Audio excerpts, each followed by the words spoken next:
Antes da Páscoa, nós deixamos Jesus e os apóstolos no meio de uma revolta ali no templo, né? Uma purificação do templo depois de terem secado uma figueira para que ela não desse mais frutos. Se você abrir a sua Bíblia aí em Marcos capítulo 11. Marcos capítulo 11.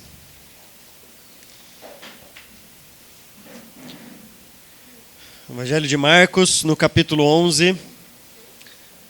Antes da Páscoa nós pregamos sobre o versículo 12 até o versículo 19.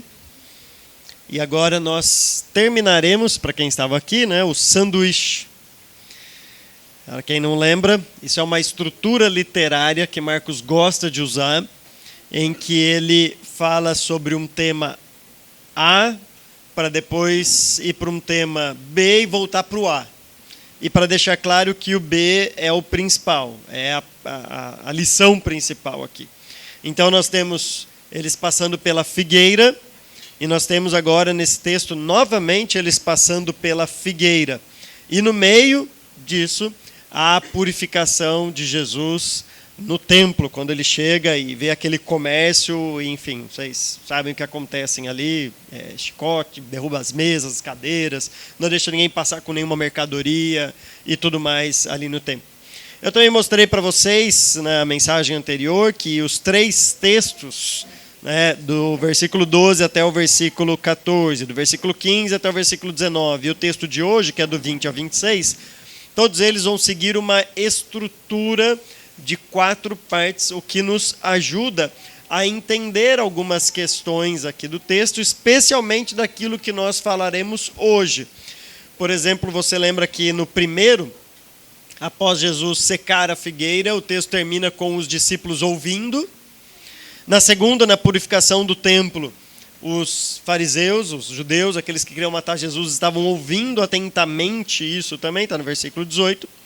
E hoje, na mensagem de hoje, o terceiro texto é o Pai que ouve as orações. Então, os 3 textos seguem uma lógica, uma sequência estrutural, mostrando, de fato, esta unificação do que ele está mostrando aqui, está dizendo.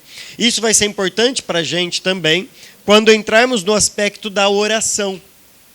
Vocês vão ver que este texto que Marcos trata aqui sobre oração, né, nas palavras de Jesus, se não for entendido juntamente com esses 3 textos que formam esse bloco, você vai imaginar que é aquela carta branca para você conseguir tudo que você quer na sua vida, como se Jesus tivesse a obrigação de nos dar. E nós vamos ver que não é este o ensino, justamente por causa do paralelismo da repetição nestes trechos. Ok, então eu vou ler aqui o texto para vocês. Nós vamos ler do versículo 20 até o versículo 26, para depois tecer os comentários e as aplicações aqui. O texto diz assim, acompanha aí, Marcos capítulo 11, do versículo 20 até o versículo 26. De manhã, ao passarem, viram a figueira seca desde as raízes. Pedro, lembrando-se, disse a Jesus, Mestre, vê, a figueira que amaldiçoaste secou. Respondeu Jesus, tenham fé em Deus. Eu lhes asseguro que se alguém disser a este monte, levante-se e atire-se no mar, e não duvidar em seu coração, mas crer que acontecerá o que diz, assim lhe será feito. Portanto, eu lhes digo, tudo o que vocês pedirem em oração, creiam que já o receberam, e assim lhes sucederá. E quando estiverem orando, se tiverem alguma coisa contra alguém, perdoem-no, para que também o Pai Celestial lhes perdoe os seus pecados. Mas se vocês não perdoarem, também o seu Pai, que está nos céus, não perdoará os seus pecados. Até aqui o nosso texto. O texto é facilmente estruturado, né? No versículo 20 e 21, nós temos esta aproximação da figueira novamente. E do versículo 22 até o versículo 26, Jesus vai terminar todo este bloco com um grande ensinamento, mostrando que se algo secou, se a figueira secou, e nós vimos na outra mensagem o que significa esse simbolismo da figueira secar, algo vai florescer no lugar.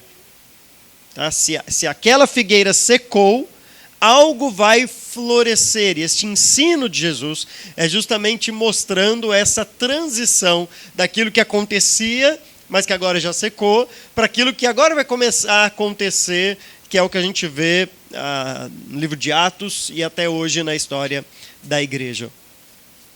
Então, versículo 20, nós temos aí de manhã, provavelmente manhã seguinte, né, logo depois, no outro dia, passam novamente e veem a figueira.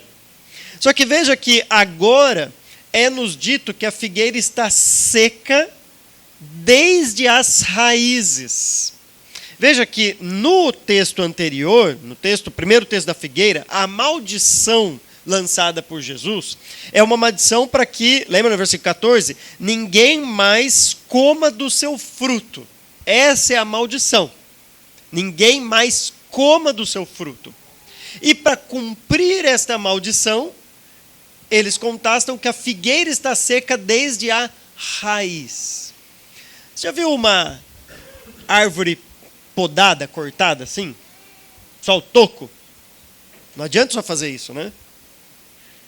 Não adianta. Se você fizer só isso, pode demorar, mas logo, logo cresce. Eles fazem uns cortes assim, sei lá, queima. Tem que fazer alguma coisa, porque a questão é mais embaixo ali. Jesus poderia fazer apodrecer todos os próximos frutos, ou cortar a figueira, uma parte do tronco, ou qualquer coisa desse tipo, mas mais cedo ou mais tarde, novamente, esta árvore ia dar frutos. Mas a ideia aqui é, ninguém mais coma dos seus frutos. Daí não vai brotar mais nada. E para garantir isso, há esta sequidão não só da figueira visível, mas das suas raízes, das suas bases. Isso é importante diante do texto que vem no meio, que é justamente Jesus confrontando o sistema judaico. Você lembra o título da última mensagem? Que quase que não foi esse, né? A sequidão do judaísmo. A sequidão da figueira, na verdade, é uma ilustração para a sequidão do próprio judaísmo. E nada mais ilustrativo do que Pedro chegar e dizer, olha, secou até a raiz. Ou seja, está garantido, daqui não sai mais nada. Essa é a ideia. Aliás, Pedro é mestre em constatar aqui o óbvio. Ele diz, Pedro, lembrando-se, disse a Jesus, mestre, vê, a figueira que amaldiçoaste secou. Imagina Jesus olhando para ele, né? Você esperava o quê? Eu não amaldiçoei? O que você esperava? Secou. Mas essa constatação dele, e parece de fato que ele quer chamar a atenção aqui de Jesus para dizer, olha, deu certo. Sabe algo assim? Não é que secou mesmo? Ainda mostra aquela fé em desenvolvimento. Ainda mostra uma fé que diante da palavra do dia anterior, neste próximo dia ele está assim, será que quando a gente passar na figueira, vai estar seca mesmo? Será que vai acontecer isso mesmo? Porque uma coisa é amaldiçoar e sair andando. E aí a figueira está lá. O que a gente vai encontrar quando a gente estiver lá?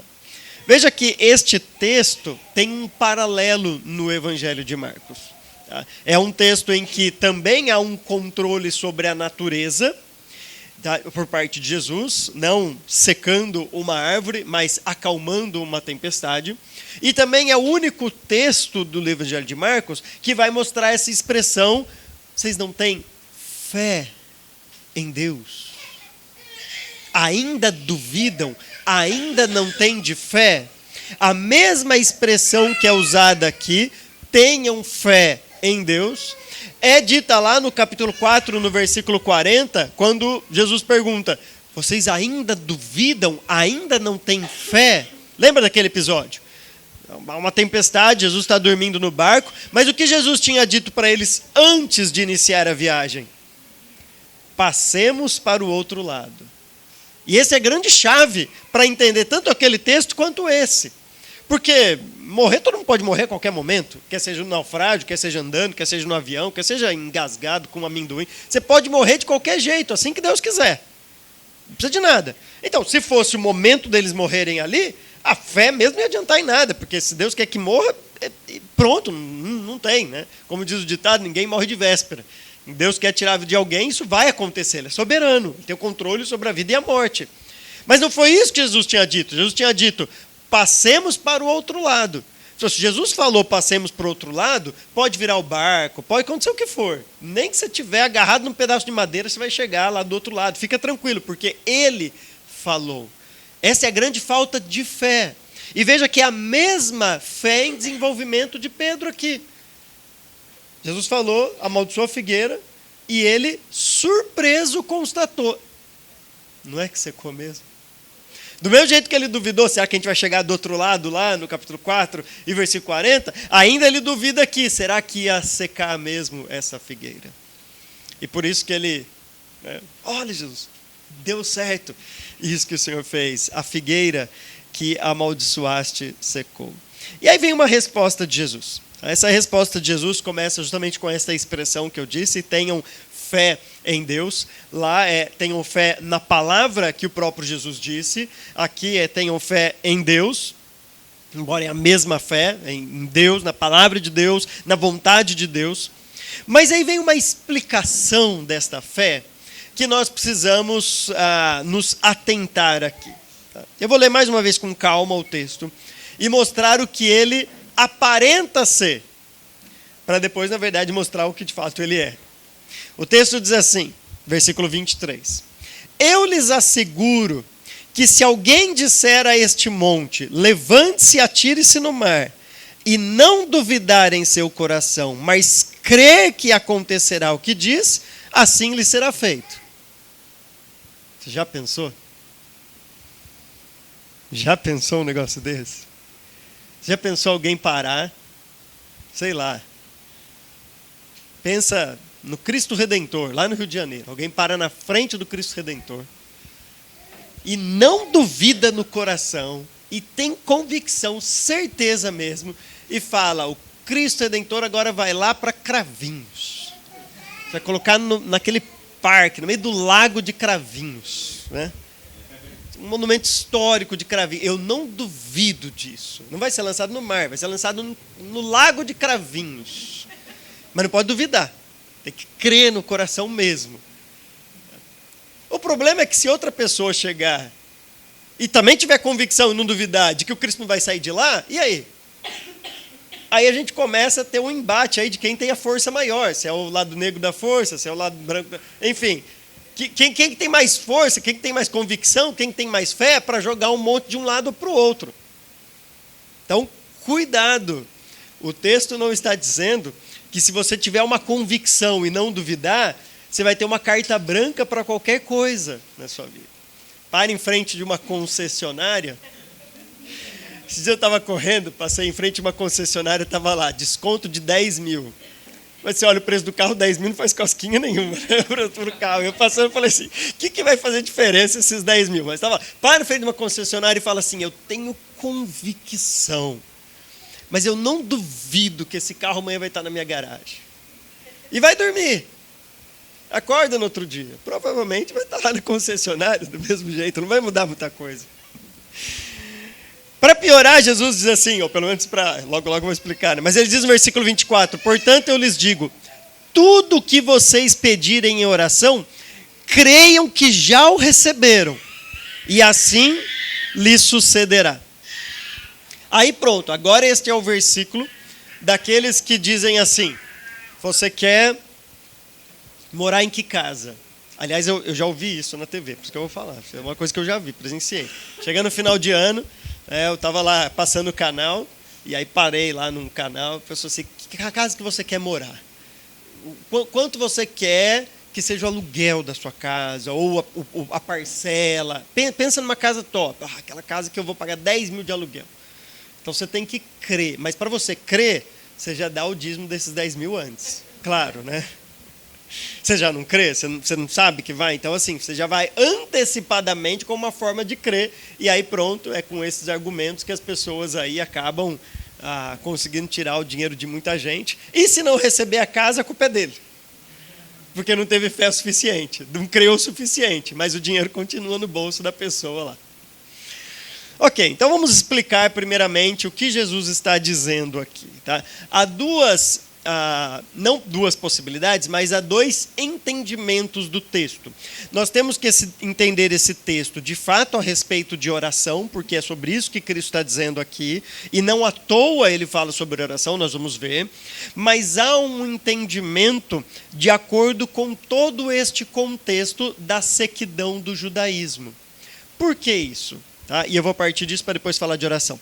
Veja que interessante que Jesus não diz assim, se você disser aquela figueira para ela secar, ou para jogar ela no mar, e vai acontecer. Não.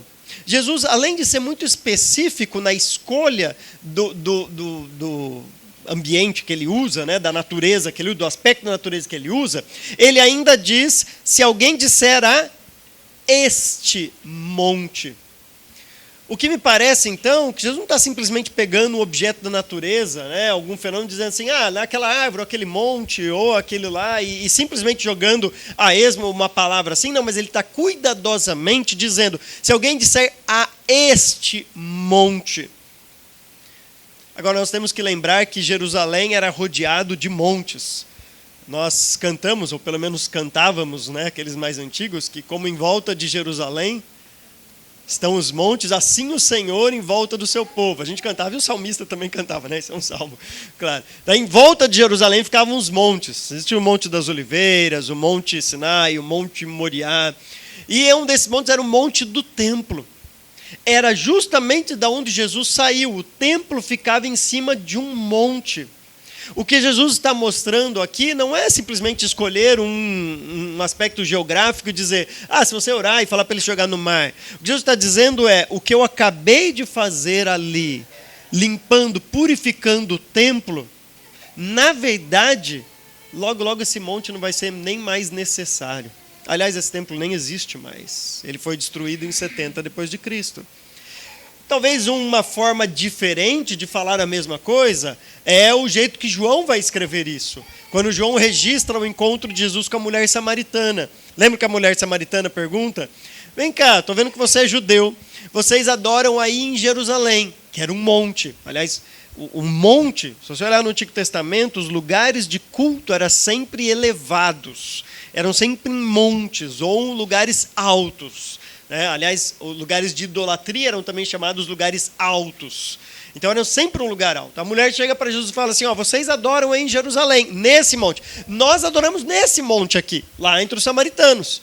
Qual que está certo? Que monte é o lugar para adorar a Deus? Jesus fala para ela, esquece monte. Não tem mais monte. Acabou o monte. Está chegando a hora, e já chegou, em que os verdadeiros adoradores adorarão o Pai em espírito e em verdade. Não é no lugar adequado, é do jeito adequado. Não é no lugar certo, mas é com a intenção e com a motivação certa, independente do lugar onde estejamos reunidos ou sozinhos, quando continuamos o nosso culto individual a Deus. É exatamente isso que Jesus está dizendo quando ele fala, se alguém disser a este monte, lança-te para o mar. O que ele está dizendo é isso que eu estou fazendo. Eu estou declarando a falência desse monte. Ele não mais é necessário para se buscar a Deus. Ele não é mais necessário para ter um relacionamento com Deus. Obviamente, se ele fica então desnecessário, ou se ele fica ressequido como a figueira, o que vem no lugar? O que aparece então no lugar como uma forma de se relacionar com Deus? E é justamente que entra o segundo entendimento desse texto, que é a oração. Mais uma vez, para o judeu orar, ele precisava ou ir até o templo, ou, na pior das hipóteses, ele não conseguir, ele precisava estar, pelo menos, voltado para o templo. Todo o judeu que ia orar, lembra de Daniel, né, que abria as portas e se direcionava para Jerusalém, para o templo. Ele precisava saber a localização geográfica e se direcionar para lá. Ele não podia orar de qualquer maneira. Ele precisava orar para lá. Ali era necessário, como uma forma estabelecida no Antigo Testamento, para se buscar a Deus. E o que Jesus está mostrando agora é: o templo não é mais necessário, mas as orações continuam sendo necessárias. Mas agora sem o templo. Agora é um outro tipo de oração. É uma outra maneira de se buscar a Deus, que é o que nós veremos aqui. Ok, então, versículo 23, continuando ali nessa explicação, ele diz: eu lhes asseguro que se alguém disser a este monte, levante-se e atire-se no mar, e não duvidar em seu coração, mas crer que acontecerá o que diz, assim lhe será feito. Alguns aspectos interessantes desse texto. O primeiro é que, embora na minha versão não apareça na tradução, né, porque está levante-se ou ergue, né, e atire-se ao mar, os dois verbos aqui são escritos na voz passiva. É como se ele estivesse dizendo: alguém te levante e alguém te jogue no mar. O primeiro aspecto da oração é que a oração que Deus aceita de fato é aquela oração que reconhece que não é você ou a sua oração que vai fazer algo, embora a oração possa ser um instrumento pelo qual algo possa acontecer. Mas nunca é a causa primária destas coisas. Pode ser a causa secundária, mas nunca a causa primária. Eu posso orar para alguém ser salvo e Deus usar a minha oração para que aquela pessoa seja salva. Mas não foi a minha oração que de fato salvou aquela pessoa. A causa primária é sempre Deus, a sua graça, o seu poder, a sua soberania, o que Ele deseja ser feito. Eu posso orar e um dia pedir para parar de chover, e parar de chover de fato, como Elias fez, e ele era homem como nós. Mas nunca vai ser a minha oração a causa primária do controle da natureza, ou de qualquer outra coisa, mas um instrumento pelo qual isso acontece. Então, a oração aqui é: alguém te levante e alguém te jogue no mar. É a oração que reconhece que não é ele que vai fazer isso, e muito menos a sua oração. E claro, está pressuposto aqui que é o próprio Deus, quando ele diz: tenham fé em Deus. Deus é o autor último de todas as coisas. Veja, muita gente acha ou pensa que crer na soberania de Deus vai nos levar a orar menos. Porque eu vou orar se Deus é soberano e Ele controla todas as coisas e Ele faz o que Ele quer. E eu digo justamente o contrário. Se Deus não é soberano e faz o que Ele quer, por que você vai orar? Se Ele não tem poder para fazer o que Ele quer. É justamente porque Deus é soberano e controla todas as coisas e pode todas as coisas que a gente ora. Senão a gente ficava só torcendo para as coisas dar certo. E vamos ver se alguma coisa acontece de bom nisso tudo. É justamente porque Deus é soberano que nós oramos a Ele. Porque se alguém pode fazer algo, é Deus e somente Deus. Então a soberania de Deus não exclui a necessidade da oração, pelo contrário. Crer na soberania de Deus nos deveria fazer orar ainda mais, como fruto da nossa crença. Segundo aspecto interessante aqui é o que este crer. Naquela passagem paralela de Marcos capítulo 4, acalmar a tempestade, o crer ali não era um crer de ter uma convicção forte em algo, mas independente do que for esse algo. Não, o crer ali era crer naquilo que Jesus havia dito. Do mesmo jeito, tudo aquilo que Jesus faz nesses textos paralelos são respaldados pela palavra de Deus. Veja que ele vai lá chicotear o templo, ele vai lá fazer tudo aquilo lá, mas no meio de tudo isso ele cita o Antigo Testamento. Lembra, eu li para vocês aqui os textos lá de Oséias, o texto de Jeremias, né? Nós lemos todos esses textos, inclusive de Isaías, né? Onde ele vai pegar esses compilados de texto e vai dizer: ó, eu estou fazendo isso Mas eu estou fazendo isso por causa daquilo que está escrito ali no Antigo Testamento. A minha casa era para ser chamada uma casa de oração para todos os povos. Isso é uma citação do Antigo Testamento. Mas vocês transformaram num covil de ladrões. Isso é uma outra citação de um outro texto lá do Antigo Testamento. Então, tudo aquilo que ele está fazendo ali está sendo respaldado pela palavra de Deus. E pelo paralelismo desses três textos, o que este crer significa, não é um crer de eu acredito fortemente no meu coração que vai dar certo. Sabe, eu creio de todo o meu coração, tá, que o São Paulo ganha Libertadores hoje, Lucas, esse ano. Pode, você vai crer nisso ou não? Não, né? Anota aí, põe na crença. Vai que ganha. Se ganhar, Lucas, se ganhar, você fala que seu pastor é profeta, hein? Põe aí, tá? Então não é essa fé, sabe? Não, se não ganhar é culpa dele que não teve fé. Não é essa fé, não é essa convicção, não é assim, ó, não, é algo fundamentado. Não é uma fé simplesmente de que eu creio e não duvido de jeito nenhum. É uma crença, mas uma crença fundamentada. Uma crença fundamentada em onde? Ou em quê? Na própria palavra de Deus.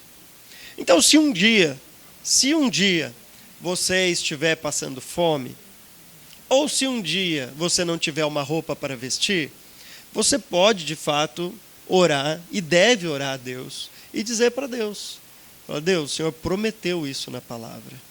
O Senhor prometeu que, claro, eu vou trabalhar, obviamente, mas eu não preciso ficar como os pagãos, correndo atrás dessas coisas, porque o Senhor sabe que eu preciso disso. Isso Ele prometeu. Ok? Mas eu creio que todos aqui comeram um bom almoço no domingo. Uns comeram feijoada que sobrou de ontem. Outros comeram. Todos estão bem alimentados. Ninguém está com uma cara de que está com muita fome. Daqui a pouco vai dar fome outra vez. Mas não porque a gente não almoçou, mas porque a gente gosta de comer toda hora, né? Todo mundo aqui está com roupa. Veja, as pessoas começam a colocar na palavra muito mais promessas do que de fato a palavra diz. E daqui a pouco, aquele carro dos seus sonhos está lá no meio de Mateus 6. Não fiquem preocupados com o carro que vocês vão dar. Deus sabe que vocês precisam de um Porsche. Sabe? As pessoas começam a inserir e aí a determinar e orar coisas que Deus nunca prometeu. Ele prometeu algumas coisas para a gente.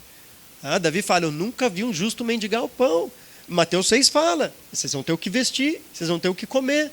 Mas diante destas promessas, de fato, quando a gente olha para a nossa vida, o que a gente percebe é que a gente tem mais do que Ele prometeu para a gente. Ele tem mais. Se Ele quiser nos dar mais, amém por isso. Mas essa é a minha convicção, esta é a minha crença, este é o pedir sem duvidar. O pedir sem duvidar é o pedir sem duvidar que Ele vai fazer a vontade dEle. É uma crença fundamentada na palavra de Deus. Se Ele quiser te dar mais do que Ele prometeu, amém por isso. Mas se Ele quiser te deixar só com uma troquinha de roupa e com um pãozinho com água, é isso que Ele prometeu. E é nisso que a gente tem que descansar. Veja então que crer que acontecerá o que diz, não entendo esta crença no vazio, numa convicção do coração, mas sem respaldo. Esta crença é uma crença fundamentada na palavra de Deus. Assim como os atos de Jesus no texto anterior foram fundamentados na palavra de Deus. Versículo 24, então, diz, portanto, eu lhes digo, tudo o que vocês pedirem em oração, creiam que já o receberam, e assim lhes sucederá. Veja que, exatamente desse contexto, é a mesma lição desse texto. Se algo que Deus prometeu, creia de fato, porque Deus é fiel. O texto diz, provai e vede que Deus é bom. Se Ele prometeu algo, creia nisso realmente. Creia que você vai receber. Veja, a gente às vezes tem medo de crer naquilo que Deus prometeu. Porque a gente vai se parecer muito com outros grupos. Não, creia, se Deus prometeu, creia nisso. Mas cuidado para não ficar depositando fé em coisas que Deus não prometeu. Ele nunca prometeu que ia curar todas as doenças do mundo. Ele nunca prometeu riqueza para todas as pessoas do mundo. Ele nunca prometeu filhos para todas as pessoas do mundo. Ele tem vários fatores que Ele não prometeu. Aquilo que Ele prometeu, creia nisso realmente. creia que você vai receber, porque Deus é fiel. Prove e veja que Deus é bom.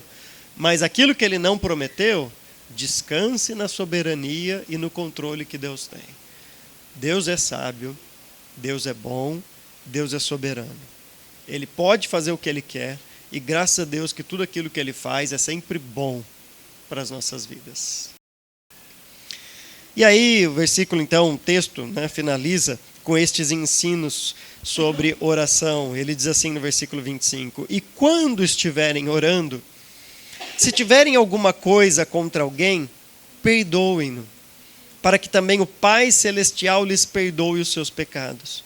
Mas se vocês não perdoarem, também o seu Pai que está nos céus não perdoará os seus pecados. Veja que no meio de um assunto sobre oração, Jesus insere um outro tema aqui, tão importante quanto a oração, e que na verdade esses dois resumem de fato como nos relacionamos com Deus.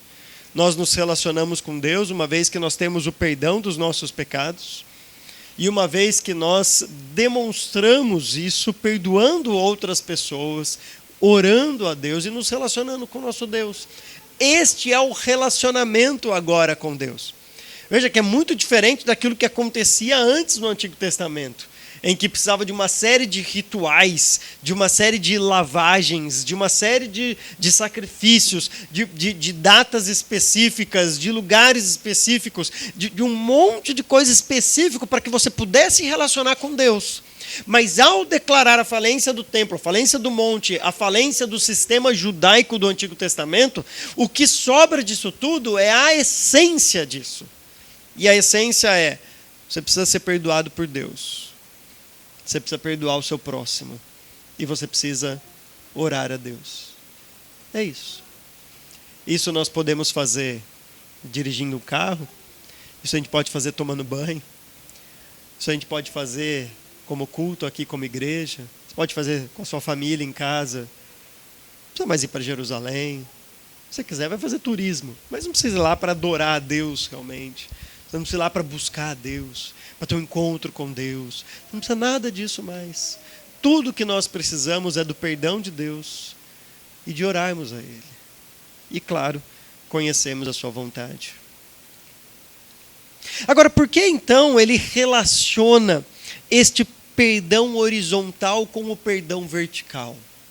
Veja que este é um daqueles assuntos que nos surpreende, de fato. Porque nós não estamos acostumados a entender o perdão desse jeito. Mas se você olhar tanto no texto aqui de Marcos, como o texto lá de Mateus, capítulo 7, quando Jesus ensina, capítulo 6, ou capítulo 7, quando ele ensina os discípulos a orarem, tá? Nos dois textos, em alguns outros, vai ter uma relação entre perdão horizontal e perdão vertical que deixa a gente meio incomodado. Incomodado. Porque a gente está acostumado a encarar essas duas relações, perdão vertical, aquele perdão que Deus me dá, e o perdão que eu dou para o meu irmão, como eu vou perdoar o meu irmão porque eu fui perdoado por Deus. Mas naquele texto do Sermão do Monte, nesse texto aqui, a ordem é o contrário. A ordem é para quê? E isso nos deixa com uma pulga atrás da orelha. Olha o que o texto diz. Se tiverem alguma coisa contra alguém, perdoem-no, para que também o Pai Celestial lhes perdoe os seus pecados. Mas se vocês não perdoarem, também o seu Pai que está nos céus não perdoará os seus pecados. O que isso nos ensina é que nós deveríamos encarar com muito mais seriedade as desavenças que temos com outras pessoas, os problemas que temos com outras pessoas. Não à toa, João vai dizer na sua primeira carta, aquele que diz eu amo a Deus, mas não ama o seu irmão a que vê, aquele que não ama o seu irmão a que vê, como pode dizer que ama o seu Deus que não vê? Se você não consegue resolver um problema com o seu irmão a quem vê, você quer resolver o seu problema com Deus que você não vê. Veja que é uma lógica invertida. Não é eu perdoo meu irmão porque eu fui perdoado por Deus. Embora isso também seja verdade na Bíblia. Mas eu perdoo o meu irmão para que eu também seja perdoado por Deus. Talvez vocês lembrem daquela parábola do servo impiedoso, que foi perdoado pelo seu senhor com uma grande quantia de dinheiro impagável. Mas quando ele encontra um outro servo com o servo dele, que devia uma quantia que dava para pagar, ele é impiedoso e cobra até o último centavo e não perdoa. E aí quando o senhor lá em cima fica sabendo de tudo isso, fala assim, eu agi de misericórdia e você não. O que acontece com ele?